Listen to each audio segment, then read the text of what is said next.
C'est avec un grand ouf de soulagement que le gouvernement japonais a accueilli les chiffres de croissance du premier trimestre. Avec un PIB en hausse de 1%, l'économie japonaise accélère et tourne le dos à sa quatrième récession en 7 ans. Mieux, l'expansion est générale et s'appuie sur tous les moteurs. La consommation des ménages, en hausse de 0,4%, n'en est cependant pas la principale locomotive. Alors qu'elle pèse pour 60% du PIB, elle n'a contribué qu'au quart du sursaut du premier trimestre.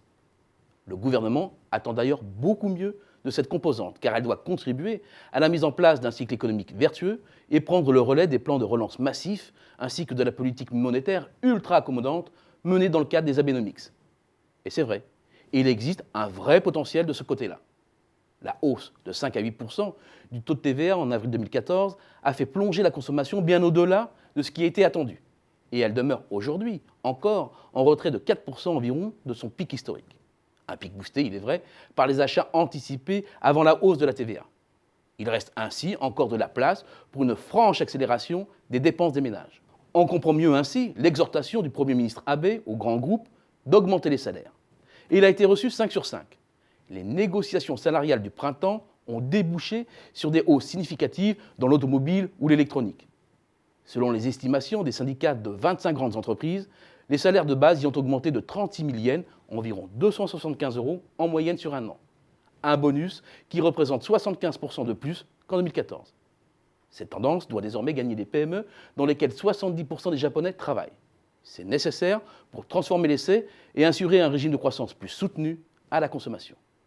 Et les entreprises nippones y croient.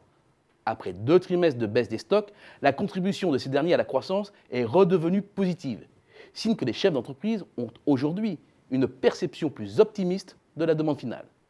Preuve supplémentaire de cet optimisme, l'investissement est lui aussi reparti. Il est vrai que le moteur extérieur tourne aussi à plein régime. L'impact de la baisse du prix du pétrole joue certes un rôle décisif dans l'amélioration spectaculaire du solde commercial qui flirte désormais avec l'équilibre. Ce n'était plus arrivé depuis février 2011, juste avant la catastrophe de Fukushima et ses conséquences, notamment sur les achats massifs et au prix fort des hydrocarbures pour faire tourner les centrales thermiques après la mise à l'arrêt du parc nucléaire. Mais il y a aussi le nouvel élan des exportations. En hausse de près de 2,5%, les exports de biens et services en volume ont dépassé au premier trimestre le record du début 2008. Un record facilité par la baisse du yen orchestrée par la Banque du Japon. Évidemment, le Japon peut mieux faire.